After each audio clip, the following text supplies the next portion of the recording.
Hello, hello, hello. Assalamu alaikum. Jianu, pakhair aghleni, how much you shume washmale hi gazaimis hi hugs and hellos to all those beautiful, amazing people who are tuned into PT World and are watching World this morning.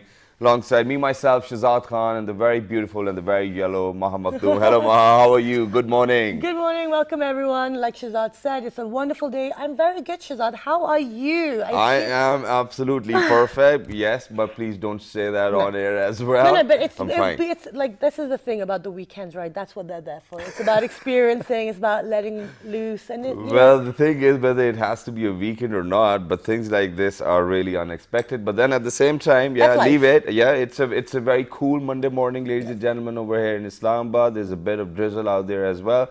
So if you want to go for work, that's your choice. But if you don't, well, that's your choice too. Well, it's actually really cozy weather. This kind of weather makes you want to stay in bed. But this is what the thing is. With your environment and things around you, it really has an impact on how you feel and your psychology. Exactly. And, as adults, we get affected by our, events around us, our genetics, everything. But kids also get affected. Exactly, because we still know that, one of the psychologists named as low-key, I think, because there's an E by the end of the lock. Okay. That's why I think how I'll pronounce his name. And he came up with a theory in the 17th century that, whenever a child is born, it's like a complete raised tablet, or you'll probably write something on it, or it'll grasp from the environment or whatever hobbies he'll adopt to.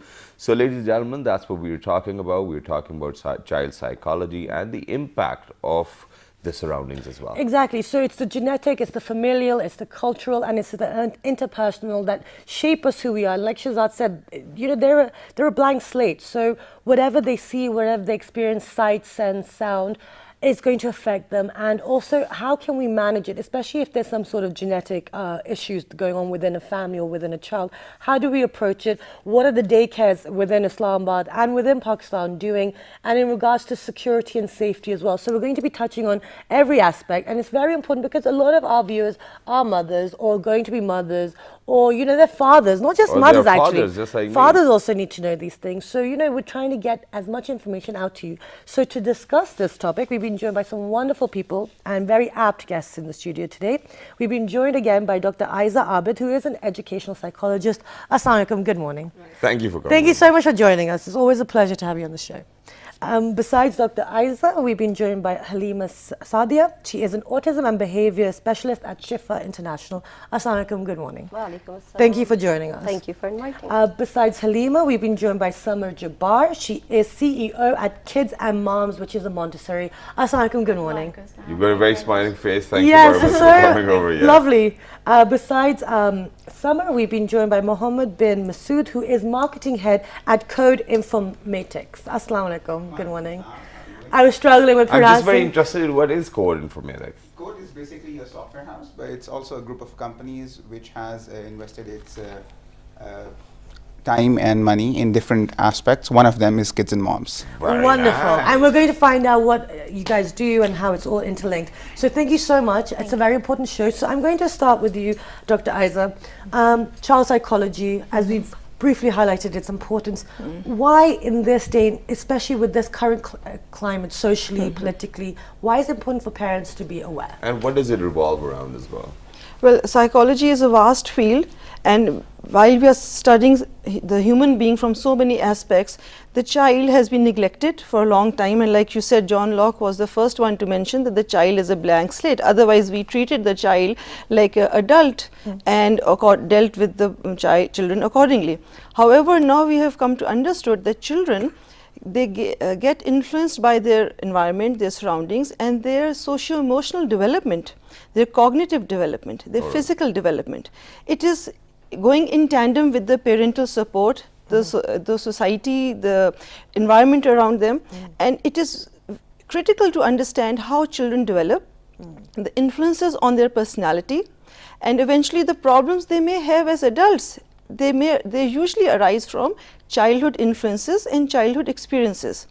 So now it's an internationally recognized, we have the DSM-5, which we say is our sort of Bible, but we go by it, and now we recognize that adult disorders can very well arise from childhood problems. So whatever you may have experienced as a child or when you were an adolescent, Yes. and whatever you are now, there can be a connection in between that. But then at the Absolutely. same time, what I wanted to ask was that, when most of the times whenever there are kids who are, when there are symptoms and when there are problems, why do you think that it is very critical to figure out what the problem may probably be? Or which theory are we following still? Is it still John Locke, or are we following anybody else as well?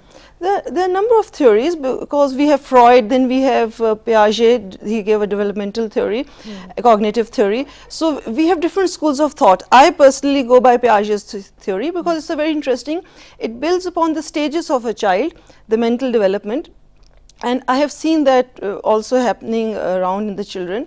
And it takes the child through the mental development, the cognitive stages, and to an adult stage. Okay. So it is important to see when one stage is completed, the other one follows. And sometimes not all of these stages are achieved, because that is a higher level of cognitive emotional development. So we usually have people who are at the second or the third stage of development. It's quite complicated. I will not bore you with the details.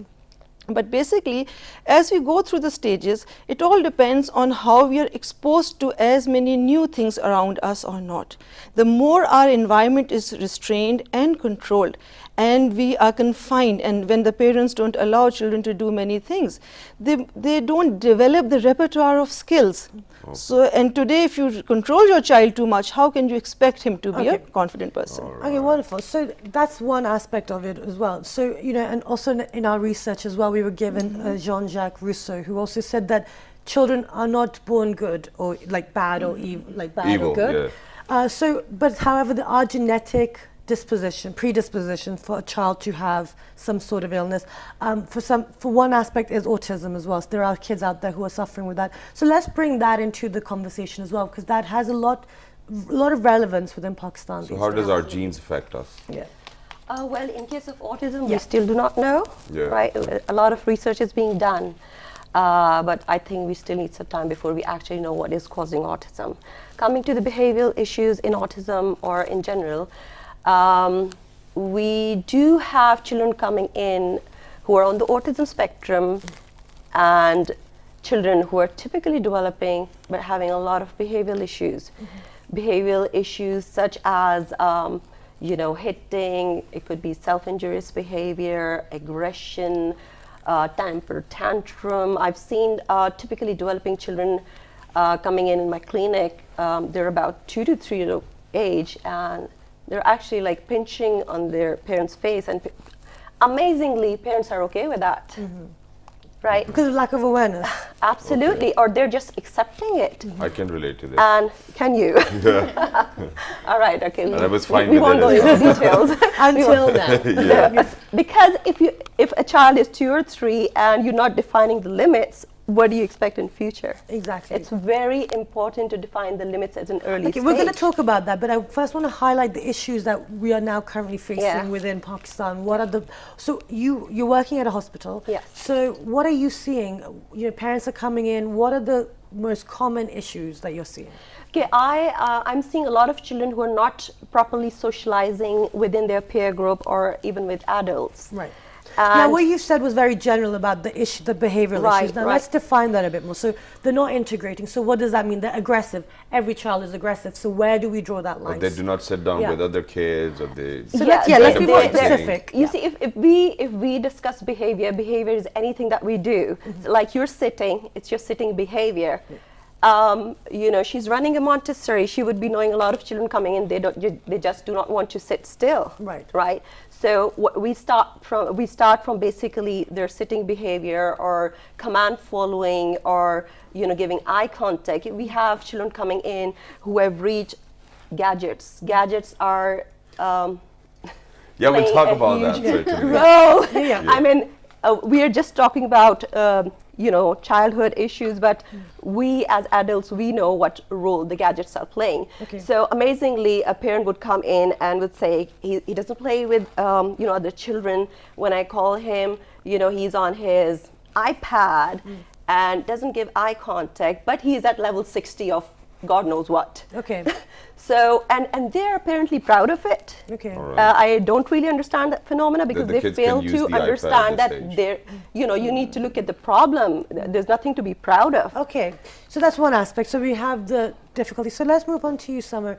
As our psychologists and our specialists have just highlighted, these are certain issues. So what are you seeing as behavioral problems within kids these days?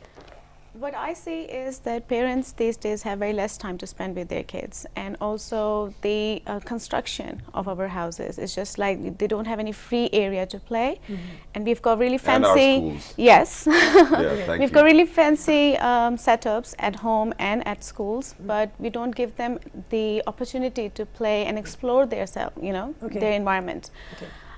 That's why my role comes here as an educationist, that in Kids and Moms or the other Montessoris, that's how these environments are set up. The classrooms have those opportunities and those tools where kids can go and explore themselves. But what happens is when we first assess any child who is sort of lonely at home or has a difficulty to socialize with other people, the main reason is that parents are giving less time to them. Secondly is they're just making them sit in front of the TV because they want them to learn English. Right. And then also they just want to give them, they want their own privacy as a parent. They just give them their phones to get rid of them. Okay. And then they complain that my child is not talking. Most of the time this is what we hear, that they have language problems. There are different aspects. I'm not just saying that generally every parent is like that, No, but no, some we're of not them there. are, We're yeah. not saying- So These are just issues within these are the society. issues, yeah, they come up. What we do is then obviously I'm not the psychologist or specialized in autism or behaviors, but this is what we have observed in the last 4 years, that we sit down with them, we give them personal attention, we want them to connect with us after their mothers or their fathers, and they start talking to us, and this is like sort And of how long does it take? Well, if somebody is just only have difficulty socializing with people, it just takes maximum For 1 example, to 2 today is weeks. the very first day I'm coming to Kids and Moms. Okay. All right, only if I can. But then, and parents do not spend quite a lot of time with me at home as well. Yeah. So then how long will you guys take to actually unwind me and then make me a newer guy? As a child, you have your own personality since you're born, okay? Yeah. So it depends on your personality also. It might take you only 1 day. It might take you 1 week, but not more than that. Mostly in 1 week, they're comfortable with Depends on the how pretty my teacher is. And also, I think at that age, you won't be even noticing that kind of stuff. But I wanted to, before we move on to the security aspect and the technological aspect, I want to come back to Dr. Isa. We've spoken about the different issues within the society, like not just this society. This is a global phenomenon. Yes. This gadget addiction. Parents being busy. Now, in this country, which I've noticed, and I'm sorry, I'm not generalizing, but people tend to say, well, it's because now the mothers are working too. This is why the kids are going crazy, or they're not having the same setup. However, I've noticed that even the mothers who do stay at home, their kids also are just probably as problematic and pretty spoiled as well. And not all of them. This is what, very few parents. Now, how do we address these issues to say, well, actually, these are our factors have changed, our economic situation has changed, the family system's changed, we're in the 21st century. How do we go forward now? Let's talk about solutions. Well, solutions is the hard word to understand. Have psychologists in the school, which schools are, and it's a really taboo subject here. Yeah. But actually, you do need psychologists, and not only clinical. You need educational, because that is basically a preventive issue, a primary prevention issue. So if you have psychologists in school and early Montessoris and other places, they're basically bridging the gap between the teacher and the classroom and the parent, and they are dealing with the teachers and increasing the awareness as to how to talk to the parents and actually curb issues at hand. Secondly, it comes from the society, because if we are becoming brand conscious and status conscious, that we must have a cell in one hand or 2 cells maybe in both hands, and the bigger the better, that sort of thing. So it depends a lot on where the society is going. The world is getting more and more technological, there's no doubt about it. And we have in countries abroad, in the schools there, they are going on these aids for studying. Many countries, they have done away with writing, but we are still using writing. But then this development is uneven in our country. And I would still give some time to writing and other things, because then that is important in developing eye-hand coordination. Yeah. So then that does mean that you are actually saying that the kids of the rich go through more from these problems, and the people who do not have access to tabs and all of these technological advancements, their kids are going to be fine. Relatively, I would say, because it's a pampering issue. Okay. It's because there are so many options, the mothers and fathers, there are so many things to do, and at the end of the day, I would really wonder, these things include just going to the mall. If you really see the life of a rich person, or I think a high class, going to the mall at the end of the day is the highlight of the Those day. big belly I mean, kids. let's not wait, we guys. Let's think not that attack they're cute. anyone. Yeah. But generally, we're not attacking because lifestyles here. no, because we're you trying see, to improve lifestyles. because what So has let's not happened, judge. no, Yeah. I'm not judging, but I'm simply stating that what has happened is, like my colleague, she pointed out, the houses have shrunk. There are no gardens. So where a child would be, swinging on the lawn in the afternoon, or reading a book in the afternoon, or just playing with Playing with other or children, playing yeah. cricket in the lane or whatever, all those activities have gone. Okay. And hobbies are very important for children. Absolutely, no, and very important actually. Yes. I recently have been realizing the importance of outdoor activities. I'm trying to pick up new activities. I've started running, by the Wait, way. what happened to MMA? I'm still doing that. I'm actually doing that. That's Okay, so fine. let's move on to Mohammed. You're working with kids and moms, and your whole thing is about the security aspect. So tell us, how does, like we said, kids can't play outside these days because of security. The houses are too small. You have some places that offer these resources. So how do we ensure the safety of our kids? And you're a stakeholder of kids and moms, right? So why? They're first of working all- together. Yeah. Okay. So why, first of all, there was a need by your company to invest in such a sector as well? Actually, it's Kids and Moms is basically a sister concern. All right. So the owners are the same, and obviously it's also the passion of Ma'am Summer. So she actually wanted to pursue it. Now, coming back to the initial question, there was a need for security, because overall what we've observed in the Pakistani society is that we are driven by fear. And anything and everything that whenever something happens, after that we ensure that it doesn't happen again. Yes. So with the happenings in Peshawar and all of those incidents, we developed a software solution that ensures the peace of mind of parents. Right. Because security, a system solution just being placing over there doesn't ensure anything. Yeah. At the end of the day, when we're talking about children, it's their parents that we need to make sure that they are they're completely satisfied and they are at the peace of mind. Okay, so how do you do this? Now tell us, what are you What doing? software is it? Yeah. So it's a software and a hardware mixture platform, a cloud-based platform. What it does is that it ensures that every time a child reaches the school or Montessori or daycare, the parent is notified through an SMS. Okay. And every time they exit, they're notified once again. So that means that they're not even coming to drop them or pick them. Let's assume they're not even coming. That's what the issue is. Yes, I agree with Why you. is that an issue? If a I agree parent with is you. working in the office, like this is a thing. Spending less time with your kids is the problem, right? Yes, but that is an economic issue now. Yeah, So it is. families cannot afford to have one single breadwinner I in truly the house. agree to See, you. as a mother, Yes. I would say, even I'm working, right, even from home or whatever, but women, they are individuals and they have their goals to achieve. Even if Exactly. they want to provide a better living for their children, that is their goal for their life. Yeah. Yeah. And we should encourage them. This Exactly. is why we have Because I feel daycares that And being there Montessori. can be very, single not mothers out there encouraging as now. well. Yeah. Yes, exactly. Yeah. And then they are very they're sacrificing their life. They get up in the morning, they make their lunches, and they go to work. They drop the kids, and by coming back to the security, that maybe mother is dropping and the father needs to know that my kid is being dropped Exactly. off, or maybe the father is dropping and the vice versa. Yeah. You deserve to be a CEO. Continue. Add to it, even the time that we are spending is not quality time as a parent. Because you can That's spend really 20 important. minutes of quality time, Yeah. and that's more than a whole day. That's Yeah, really even important. when they're like they're dropping their kids, and by the end of the day when they're coming to pick them up, you can already see that guilt on their face. And I always tell them individually, I speak to all these parents and I tell them, you don't need to be feeling guilty because you're providing them a better facility. They're playing all day, they're learning all day around here, and you're working for them. And when you go home, you have to maintain a discipline.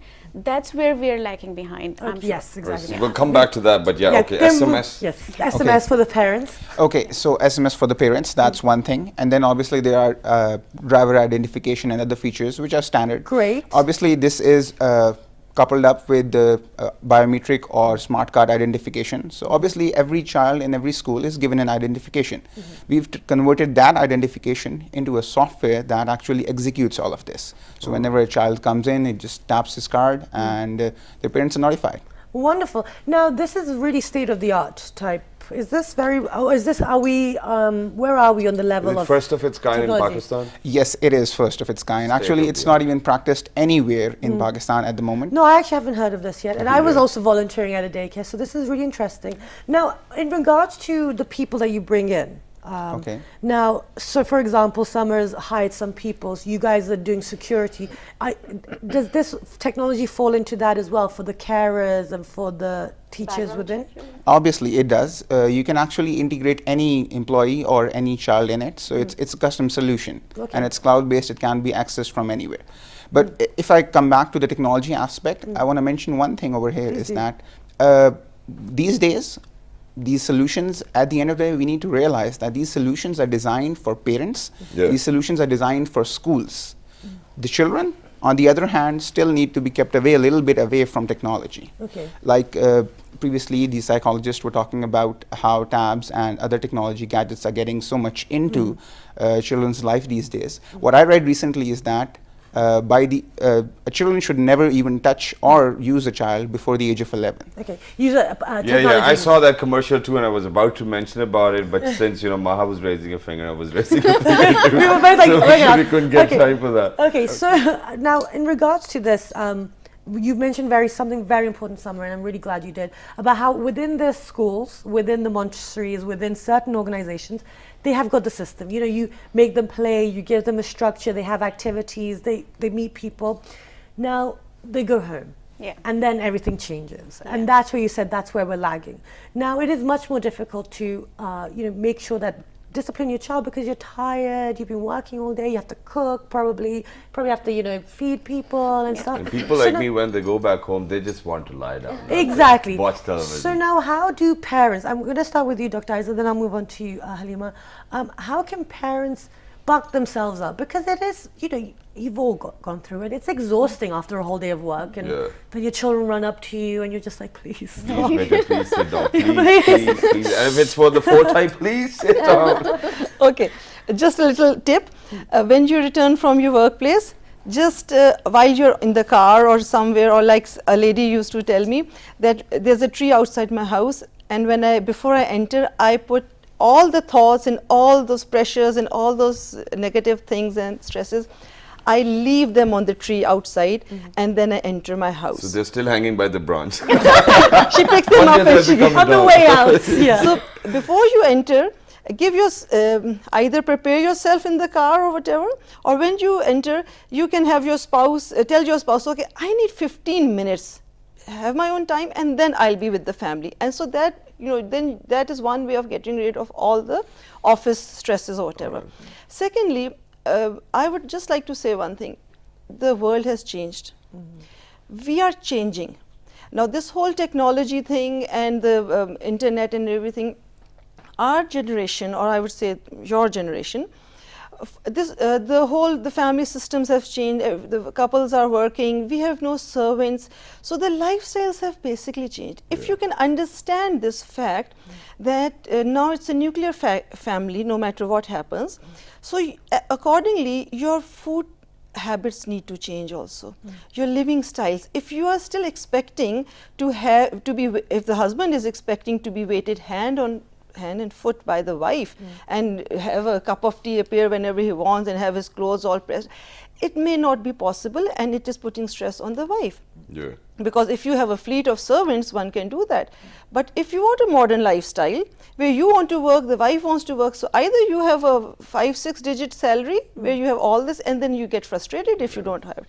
Otherwise, pitch in, work with each other, take the garbage out, clean if you have to, wash if you have to, and teach your children to do that. I have parents, they have not taught their children to wash themselves. Oh, it's so too yucky. I said, well, you know, eventually it's like, you know, so if with this kind of parenting, it's not going to help. So then obviously you're going to need professional help when the child is 10, 11 years old and I can't do the basics. And can't do the basics. But I want to get Halima's Let's get it opinion done on this. first. First of all, we need to understand that parenting is a full-time job. It is. Okay, so Living saying- is a full-time job.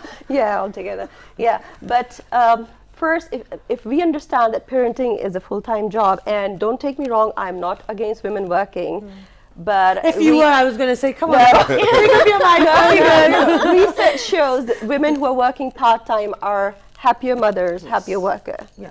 So I would say, as a couple, you need to decide who's going to work part-time. But you also have to decide if you can afford to do the part-time. See, like, Yeah, our life is much more Whoever's simple got a than- salary of 3 digits or 4, I Yeah. think will do The thing is, part-time. our Okay, life I'd like was to much put more one thing. simpler then. I'd like to just tell her one thing. Yeah. We are all talking from very privileged standings Yeah. within society. Yes. So we have to understand that, you know, we're not here to make anyone feel guilty. At the Yeah. end of the day, women, and the thing is, why should they feel guilty for working? The thing is, they have more guilt because they have more emotions and they gave birth to the child. So obviously they feel that, Yeah. but culturally we condition them It's to think all that right. it's She's their just right. Yeah. telling us. Also, If I may say this from the child psychology it's point very of view, passionate, yeah. which was our topic initially, that if you have a child, be prepared to give up your life for it, first of all. for a few years, at least, For a yeah. few years. Yeah. And for instance, I myself, I put my studies, I did my MPhil, I got married, I raised my family. My CV says I go everywhere and I say I raised my family first. Okay, so Yeah. wherever possible, give time to your children. Because Okay. the children need a mother to wake them up in the morning, send them off to the school and receive them when they, and in between, in those hours, mothers should do whatever they need to keep busy. And Absolutely. Also, I would like to add here that it's very important to understand the issues that our children are going through. Yeah. The problem today is that the parents do not realize what their child is heading towards. They cannot identify the behavioral issues that their children are going through. Yeah. And there's a solution to everything. It's just that you need to give some time and use some strategies to implement. Yeah, but then at the same time, whenever we speak of attention deficits and then the gadgets and all Yeah. of these things, what is the true impact? Nobody knows that. I've heard everybody saying theory. that, you know, they do not want to, they shouldn't be using gadgets, they shouldn't Yeah, be doing yeah. this, parents should be spending more time. What are the soulful impacts of all of these So things? if you look at the research, we know that children are approximately on gadgets between 8 to 10 hours a day. All right. 8 to 10 Yeah, hours that's a what the day. Even the research battery says. does not Even last more, that Right? long. Even okay, more. so that's a figure that we Okay. have, right? Moving on from there, children, the kind of gadget, it really depends the kind of gadget that they're on. They're becoming more aggressive. They're becoming more attention deficit. They Is do it not because want of to- what content they're watching? If they're into, you know, the gaming thing, Yeah. aggression is quite common. Okay. Attention deficit is quite common. But I thought the research saying is that video games are not linked to aggression Yeah. and violence. Oh, no, no. I read completely different stuff. I read this research recently, which linked aggression with the gaming. Who was the study by? I can send you the link. Okay, I so don't have it. like- because that's another We'll thing share we have this on to our see. page. Yes, Yeah, summary, yeah. I would just like to say that we are just burdening parents that, you know, it's bad parenting. Yeah. It's not.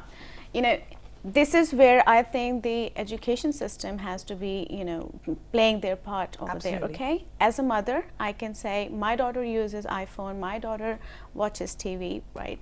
But what school needs to do is just give them proper training. When they go to school, they have to have a certain time, okay? That's why I follow Maria Montessori program. Is Dr. Montessori was the first female physician of Italy in the 18th century, and she developed this curriculum. There've been different theories in, Switzerland and in Germany with the name of kindergarten and other schools. But Montessori program actually has 4 elements, which is language. So you talk to your kids, even in school. You just don't tell them that. Don't force feed them. Don't just guide. You need to be a guider more than a teacher. All right. Second element is exercise of practical life. You teach them how to clean their teeth, how to tie their shoes, how to eat, how to pour the glass of water. Okay. And then you have sensorial, which works with all your senses, how to smell, eat, all those kind of things. And then fourth is mathematics, because it just makes you think for critical thinking. So what you do is you have collaboration, you have concentration, and then you become a leader. Because Montessori, what we do is we are adults and we have kids, so it's a mixed group. Right? This is what nature has given us. Right. So what Montessori does is they are students of age 2.5 to 3 years and then up to 6 years. Yeah. They all work together and then they develop leadership skills. And then kids learn from the elder. They know that what is right, and then the elders or the older kids actually help them how to work with those certain things. So this is about collaboration, and which is very important for the 20th century for all of us. We But need there's to one more show- thing Yeah. which I wanted to ask, and that is, by what age do you think we need to send our sons and daughters to the school? I'll ask you, Dr. Aiza. Because 2.5 to 6 is, It's a different What is idea. recommended? You see, right now abroad they are saying send them as late as possible, because each child is different and they have their own temperament. But I think around 3, 4 is pretty good, because you see, if the mother is busy, then She'll probably faint by then. Well, depends what she's on. Yeah, But then I we just have to- wanted to go to school. Yeah, because we have to see who the caregiver is. And if the mother is, we have mothers who are constantly busy in the house, they're working Yes. very hard. So if you expect that she will be, singing lullabies to the 4-year-old all day, as so many come on television and say, don't send your children to school. But the point is she able to deal so much with the child or not? So you need a small social setup in which the child gets groomed accordingly. And like Summer said, with a group of similar age children, they learn to sit, they learn to cooperate, and they develop skills along the way. And when you asked, what is the problem with these things? And when you say attention deficit and aggression, you know what it translates into? If you put little children before television, their brains, they cannot process the images on the TV. So they are seeing jerky images. Secondly, they cannot differentiate between reality and fantasy. So they don't understand that what is happening outside is within themselves. So they have these problems because they are not emotionally developed, they are not psychologically developed to that point. Cognitive development is not there. So then they start having problems. Secondly, sitting with children, playing with children, if they are not exposed to sand and water and jumping and physical games, so that's where we have in the brain development, we have issues there. So the brain is not well developed because it needs all of that thing to sort of get the motor started. Okay, no, but certainly, I truly get your point. But at this very moment, what I wanted to know was that, for example, if you are sending your child at a very early age to a school, can there be effects of that? Yes, too early is also not good, because if the mother has to send the child, then of course we can't I think we have to nuclear deal family with it. system is contributing a lot towards It is that, because contributing. earlier we used to have a joint family system. It was more practiced, and there were grandparents and uncles and aunts who used to take care of them and interact with them. And now, since there's no one at home to interact with the child, you're kind of forced to send your child to a setup where they can. Yeah, well, it depends on the support that you have. Yeah, like, yeah. so So obviously- basically, the support system is disappearing. Okay, I think support system is key in all of this. Yes, with absolutely. anything that we highlight actually these days, it's all about the support you get from your Yeah, family. and that's friends. really But then important. sometimes the support system, because then it gets the mother so busy, because we have this traditional setup that she has to cook for all of them, then she has to wash for all of them, and then if she's That's in the traditional one, That's right? the traditional, and if she's busy on her toes all day, then often the infants are left hungry and crying. I would like to my add mother was something to amazing. it. Sure. Yeah. There are always solutions to everything. Even if your child is really small and you are living in a traditional society or family system, you can even carry them in a harness. I've done that. I have carried my daughter while washing the dishes, while mopping the floors. That's not difficult. But I also had the youngest child in my daycare was 24 days old. Wow. And the mother was a teacher, a very dedicated mathematics teacher in the Saudi school. And she actually requested us to keep the child. And, it was like easy for me, not as difficult, but obviously it's a huge responsibility because your own kid is different and then someone else has more responsibility on you.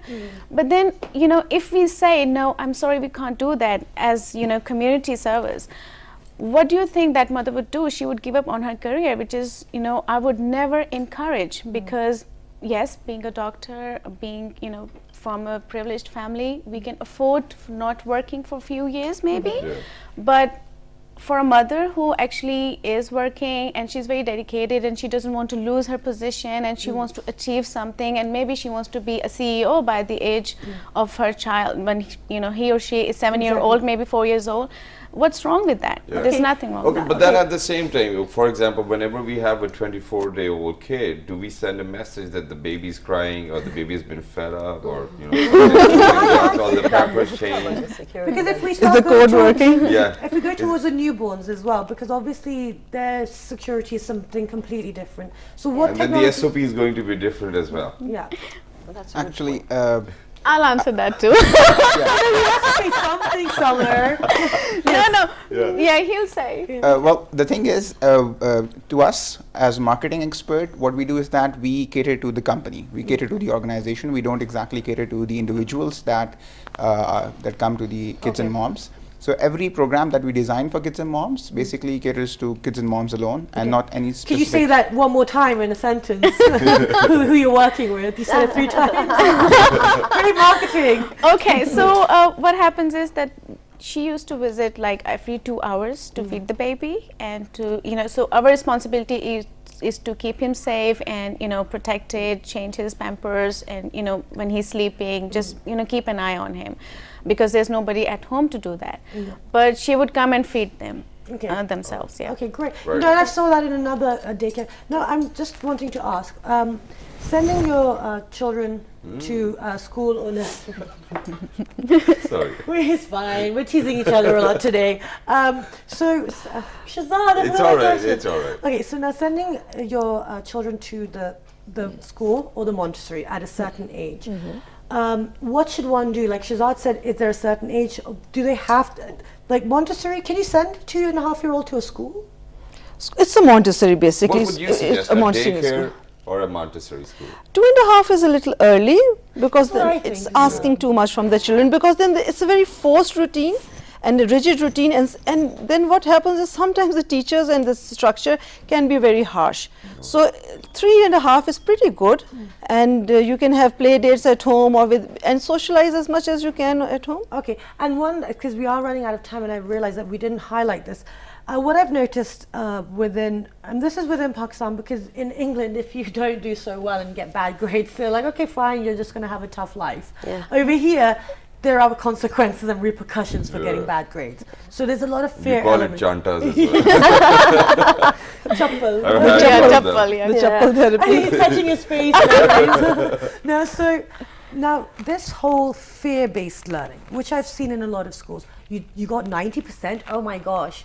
I mean, if my child got 90%, I'd be like so happy. Everybody's running for straight A's these days. Yeah, that's great. And they should. You should always aim for the top. However, this fear factor, what kind of psychological impact is it having on the child, and what will it mean for them when they're an adult if they're constantly in fear of, oh, I have to do this, I have to get this grade, if I don't get this grade I won't get into university, etc. It's a good point you've brought up, and let me link it to another parenting technique. Parents like to scare their children. Exactly. The dog eat your food, otherwise the boogeyman will come or the policeman will come The and whistle guy is coming. so and actually, So that's your The trick. hawker's here. yeah, and actually what happens is they're inducing fear in the children. For obedience, they're inducing fear, and children tend to grow up as phobic individuals. They actually are petrified of just a cat, any furry thing, and that sets in another behavior issue. Secondly, Fear-based learning, like you were saying, all these are external motivators. And I've often said it, if you are grooming a person, raising a child, whenever you have external factors, they are only temporary. So teaching a child to achieve good grades for his own reasons, for his own achievement, sense of achievement, and rather than telling, oh, because that one has got good grades and that one has that job, it is only short term. Okay. So focus on the inner capability, in the inner growth. And in regards to people on the autism spectrum, how would you relate that? Because those parents who aren't aware, they're probably using quite aggressive techniques and trying to use anything to try and get that child under control. So if we get back to the behavioral issues in autism and in general, like earlier Summer said, there's solution to everything. So we do use strategies like we use the functional behavior assessment in a way that what was the purpose of the behavior.